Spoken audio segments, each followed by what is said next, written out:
Building a commander deck can be a bit of a difficult process. So I wanted to document my process and explain all the steps I take to go from nothing to a finished commander deck, including purchasing cards and gear that you might need. My goal with this video is to be useful to new players trying to build their first deck, and hopefully experienced players will get to see a neat deck that I made for this video. But first, one additional piece of gear you could use is the Manta Sleep Mask. This video is sponsored by Manta Sleep. They make high quality, comfy, cozy sleep masks. And I actually used these not too long ago when I was on a long flight.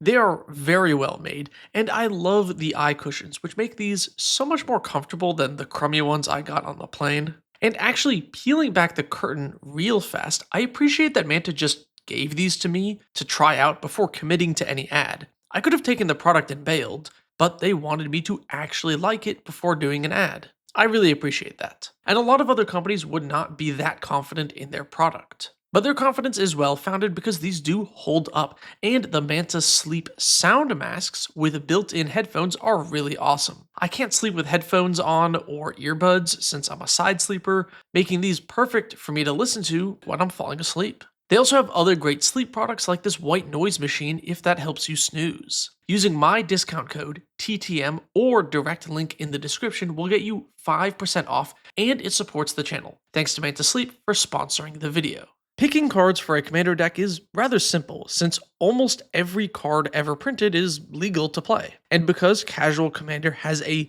low power level, it's much easier to play bad cards without getting blown out and destroyed every game. I find a lot of new players worry about the power level of their deck, but that can be adjusted over time and fixed later, so really don't sweat that. I'll talk more about power towards the end of the process. Another thing many new players might worry about is the banned list. But to be honest, there's not actually that many cards on the ban list. So again, I wouldn't sweat it too much. It's unlikely that random cards you open from packs are actually banned in Commander. Additionally, some of the tools we'll be using in the deck building process will check for that, so you don't even need to sweat it. Deck building starts with an idea. It can be inspiration from a commander, a random card, or another deck you saw, or just something you think would be a fun play pattern in Commander. For this video, I'm going to be using a deck I recently brewed up on stream. Thanks to everyone on Twitch and YouTube for suggesting stuff for this deck. If you want to know when I get live, hit the notification bell or follow me on Twitch if you prefer that.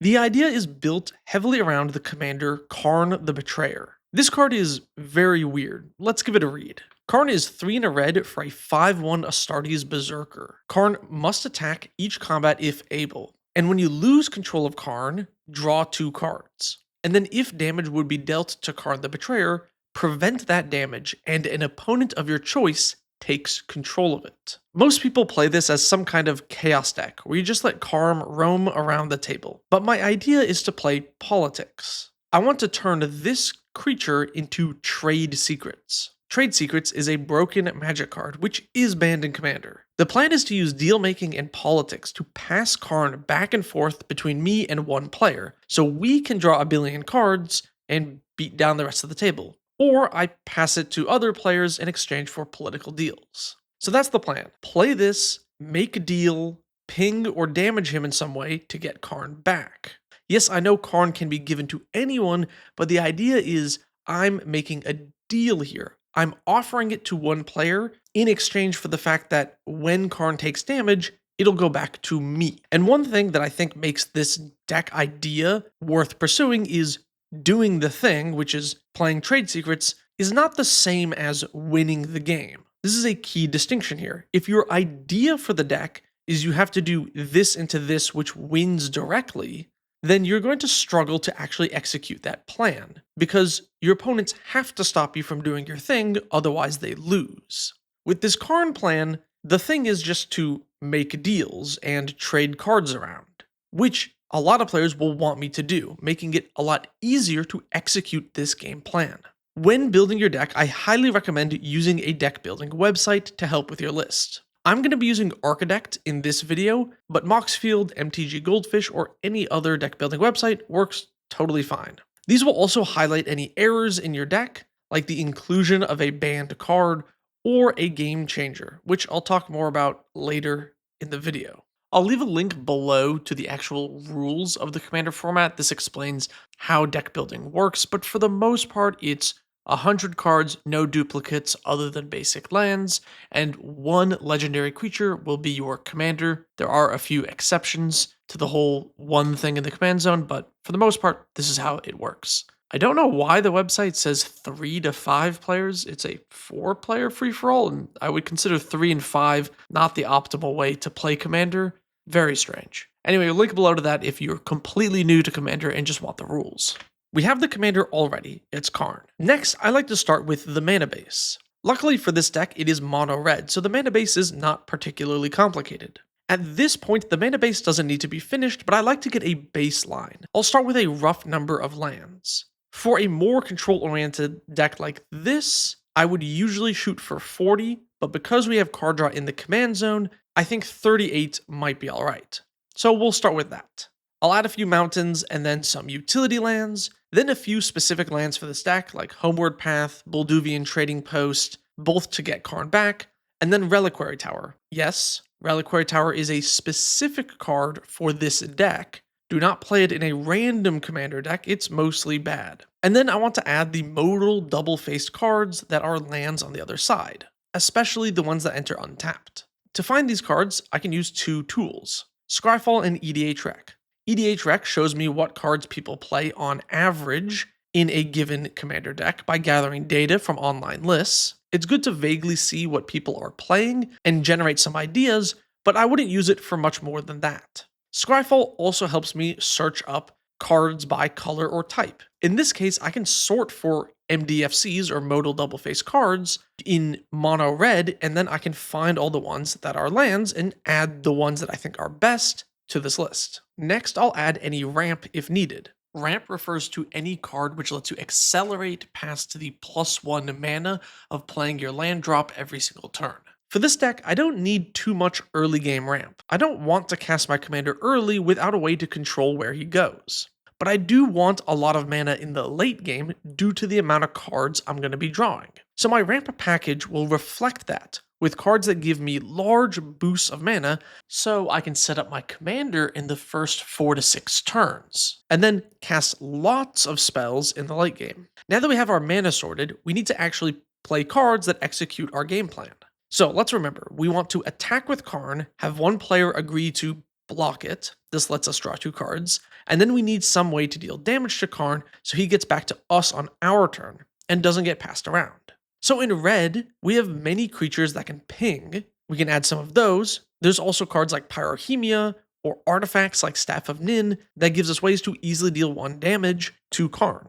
Now let's add some card draw and removal. For removal effects, things that damage every creature are great since it gets Karn back to me and can clear away other creatures. For card draw, since our main game plan is the commander drawing us cards, we don't actually need too much outside of that. Plus, Karn does sort of protect himself by preventing damage. So I'm going to keep it to just a few card draw engines, like Staff of Nin, Mind's Eye, Throne of Eldraine, for additional card draw, just in case things go wrong. Now we need to fill in some gaps. When the idea or theme of your deck is something not commonly supported by wizards, you probably have a lot of extra space in the list. And since passing around a creature for politics card draw isn't really a normal red theme, we got a lot of extra card slots. This happens to me pretty often because of how I build decks, which means I usually want some sort of sub-theme. In this case, I went with some artifact synergies. Ghirapur Aether Grid lets me turn any 2 artifacts into a ping to shuffle my commander around. Weapons Manufacturing lets me make more pinging tokens. And Duretti is great to recur some of these tools, plus the looting is pretty great, especially if we're drawing 2 extra cards a turn. Okay, so we have our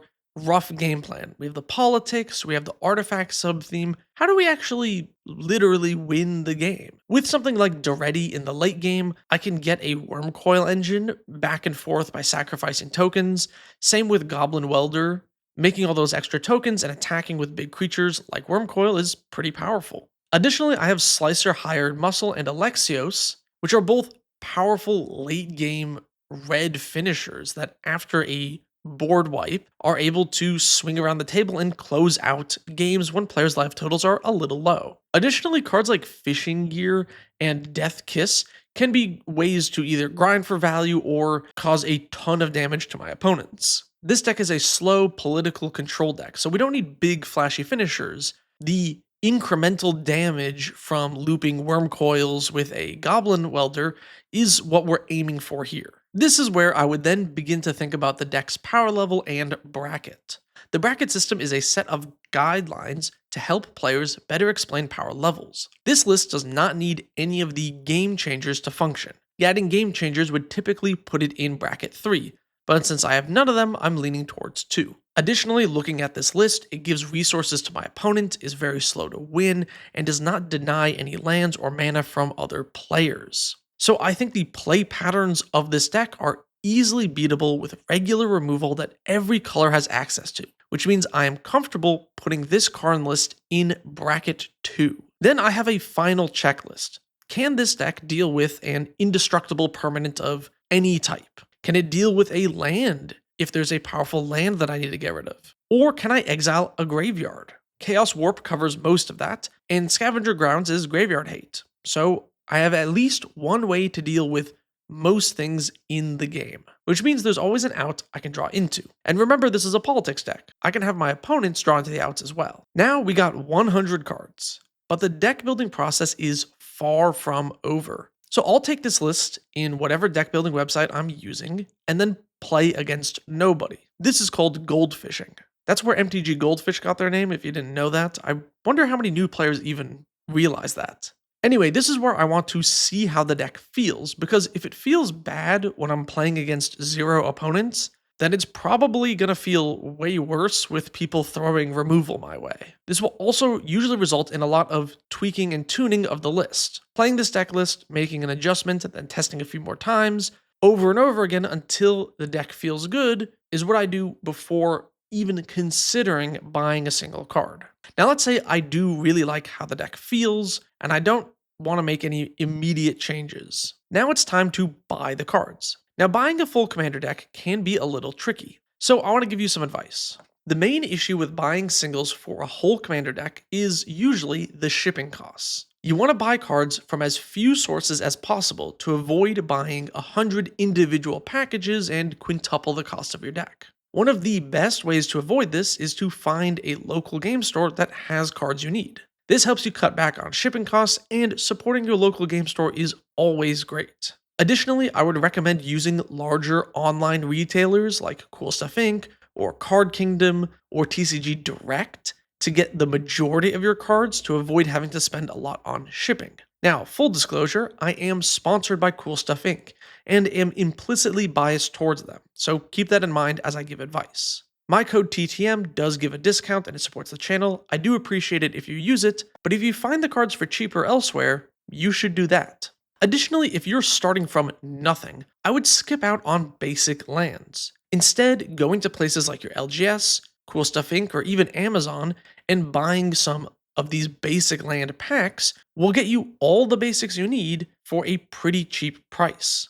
And it saves you from having to spend a lot on basics in the future on all your decks. One mistake I see players do all the time is when they click the buy button on any of these deck building websites, it defaults to one specific printing of basic lands so that you have all of the same looking one. Now, if you want that, that's fine. But the problem with that is usually most sellers either don't have 25 of the same one, or if you're buying it from a marketplace like TCG Player, that means you're buying from dozens of different sellers that each have 3 of that basic land. So keep that in mind if you click those buy buttons, or just buy some packs of basics yourself and then you don't have to worry about it. Here are some numbers that I came up with. So this is excluding basic lands, and I'm using all near mint printings. You can get the prices down if you choose something that is lightly played or damaged even, if you don't mind. Here on Cool Stuff Inc., I was able to find 71 of the cards for the deck list, totaling at $343. This is not a budget list, this is just a deck that I came up with, budget lists are a whole separate video and story. I use my code for the $28 discount, and then because of the way Cool Stuff Inc. and many of these large sellers work is if you're spending over a certain amount, shipping is free. But that means even if I didn't get the free shipping, let's say this was a budget deck, and I had to pay the $5-6, then I would be paying for most of the list plus $5. And then to find the cards that I was missing, I had to go to TCG Player. And there I ended up with 4 different packages with a total shipping cost of $6.55. So even if this was a budget deck list and we shrink the price down, on average, between the 5 packages, let's say I'm paying the $6 in shipping from Cool Stuff Inc. plus the $6.50 here, that's like $12 in shipping.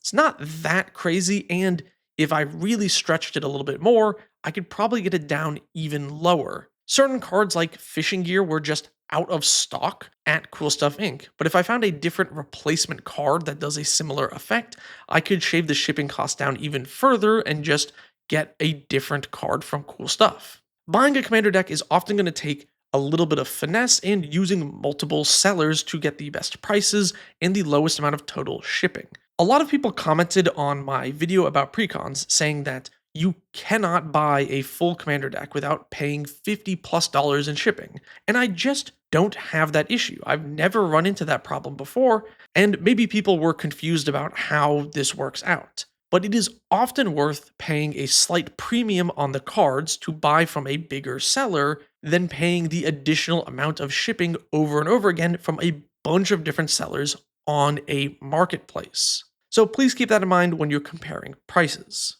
Now, I also know this is a very American-centric way of viewing prices, which makes sense because I live in the States. So I did want to get a few different viewpoints. I asked a couple of my patrons who live outside the States to get me some numbers. One of my users in Germany was able to find all 79 cards, which is the deck list not including basics, and they ended up with a shipping cost of 19.57 euros, which is $23.40. So I do know that the shipping cost is almost double if you live in Europe, and that can be a big hit, especially if you're trying to build a budget deck. Additionally, I contacted a patron who is in Australia, and they ended up with $58.41 Australian dollars in shipping, which is about $41 USD. So again, high shipping costs if you're in Australia or Europe, which can make this a little bit more tricky. And I do want to say I acknowledge that, but I don't really have a solution, sadly, other than really try and scour from your local game stores or trade with other players. That can help out a lot on shipping. Additionally, all of this gets cheaper over time. The next time you buy a deck, if you're taking apart the old one, you might be able to reuse many of the singles or utility lands. As you build up a collection of singles over time, each new deck gets cheaper. And this is just another reason why I would highly recommend buying singles instead of sealed products. With Lorwyn reprinting the Shocklands, buying up all of those instead of opening a box will get you a lot more of the cards you actually use to build new decks for a fraction of the cost. I feel like players often do this in reverse. New players will buy packs instead of singles. But when you're starting out, I really would recommend doing all singles. I would say for the first 8 or 9 years of me playing the game, I can count the amount of sealed product I bought on one hand because I just went with singles. And now, because I have one of every fetch, one of every shock, one of a lot of the different things that are useful in Commander, building a new Commander deck is relatively budget friendly because I only need the niche specific jank cards that go in the deck. And the fluff that's filled around it, good removal or card draw, is already in my collection. Please, please, please, especially with the prices of packs going up, buy singles. After you get the cards, there are a few more things that you would need if you're just starting out. I would get some sleeves to protect your cards. Again, full transparency, I'm sponsored by Dragon Shield, so you know the drill. I have a code, TTM, gives you a discount. I'm biased towards them. But your local game store might have many different types of sleeves from a lot of different companies. And for my non-American viewers, here are some that I got in Taipei that I've heard good things about. So if you're able to buy some of these, give them a try. For sleeves, durability and shuffle feel are the most important traits. You want sleeves that won't split and you want them to feel good to shuffle. You're going to be shuffling your deck quite a bit. Right now, I'm using the new Dragon Shield dual mats with the silver backs. These will come out on February 14th, but the shuffle feel is immaculate. I love these, and they're what I'm going to be using for probably quite a while. So I would recommend trying out these Dragon Shields when they come out on the 14th, but also test out other ones. See what shuffle feel fits best in your hand. Lastly, you probably want some dice. Your local game store probably will have some, and you can get dice from anywhere, really. The next step in the deck building process is to use the deck. Playing in actual games is the best way to find out what your deck struggles with and seeing how it works out. It's very difficult to look at a deck list and actually see how it's going to operate. It is also very rare that the first build of a deck is actually optimal or maybe even good. It's much more common that something was forgotten or a great card was missed out on. I've talked about testing and tuning decks in the past, so I'll keep this somewhat short. But the main thing to keep in mind when testing out your deck is owning up to your losses. It's very easy in multiplayer games to blame other players for your loss. I do it in every Dota game I lose. But that will never help you improve.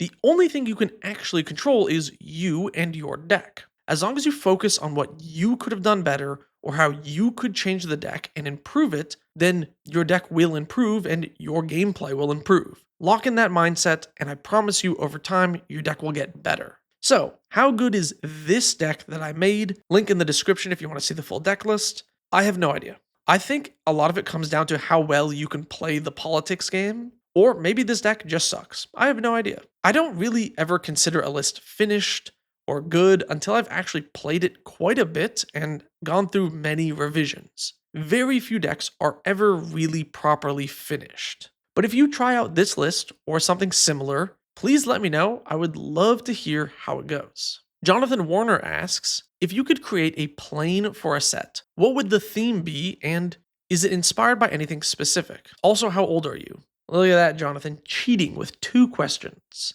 I'm 27, so 3 years before I'm ancient and sit upon the Council of Elders. In terms of a plane for a set, it's not even a flavor or lore thing. I want a set that has weird, unique animals so they can reprint all these Universes Beyond creature types. Because, like, Tyranids are not aliens, they're not mutants, they're not insects for some reason, which means they have to make Beernids as a new type. So, I don't know, some sort of, like, Ikoria adjacent monster plane so they could reprint Beernids next to, well, I guess this commander wasn't Astartes, right? So we need something else, like a Babardes creature type. So yeah, I would like to see a plane that has Babardes and Beernids so they could reprint some of these cards and make them not reserve list. That's what I want to see. That'd be really cool. Yeah, thanks for watching. And special thanks to my tier 3 patrons. If you want to support me, what I do on this channel, or get in the credits, ask questions, any of that stuff, link below.